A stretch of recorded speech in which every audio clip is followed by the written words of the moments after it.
got to the summit, left at 9:30 at night, climbed all night long.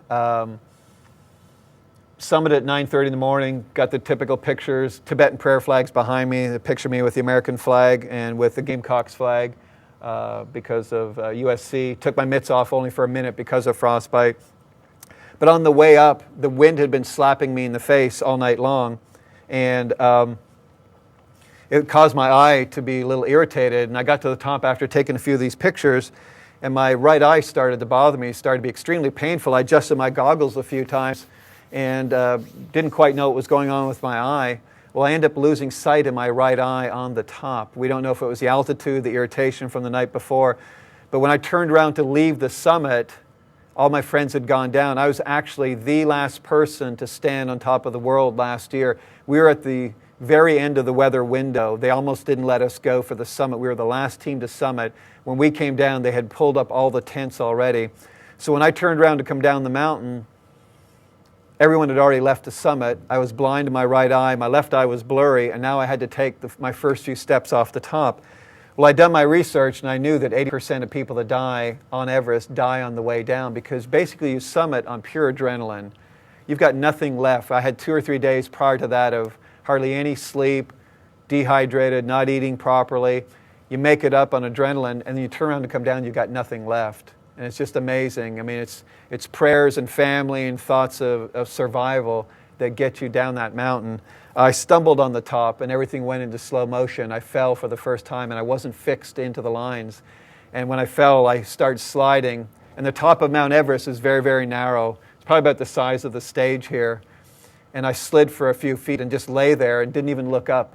And it seemed like hours, but it was only minutes later that my Sherpa had seen me, came up and put his hand on me. Then I knew I was going to be okay. For the NASCAR fans, any NASCAR fans or anybody want to admit to it? It's okay, you don't have to admit to it.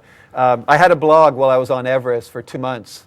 I did my research, I found out how to do it. I was one of 2 people that actually was able to had the technology. I blogged with a lot of people here actually at Palmetto Richland. 500 people from 20 different countries I blogged with, told them about the nursing shortage, about the challenges we have in nursing, and most importantly, how to contribute to that shortage. I don't know if you know, but I work with USC to develop a scholarship at the University of South Carolina, aptly called the Summit Scholarship, and it's a scholarship for student nurses. Well, I just happened to be on the blog one day and I mentioned, you know, I can deal with the cold weather, I can deal with the bad food, but I can't deal with not knowing what's going on in NASCAR and Jeff Gordon. Okay, I know there's probably a lot of people that don't like Jeff Gordon. All of a sudden, a girl comes on my blog that's from USC, says, Pat, I didn't know you're a Jeff Gordon fan. I'm going to donate $100 to the scholarship. Another fan did the same. All of a sudden, all these fans started donating money to the scholarship, which was great.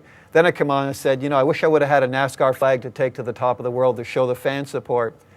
Day later, a girl from Daytona Beach emails me, says, what's your address? I said, I'm in a tent at 17,600 feet behind a boulder. Apparently the next day, U.S. Postal Service, she put an envelope in the mail to me. 8 days later, I'm sitting at base camp having a cup of coffee. Helicopter flies in to rescue 2 climbers. Pilot walks up and hands me, 8 days later, this U.S. Postal Service envelope. I open it up. It's got that flag in it.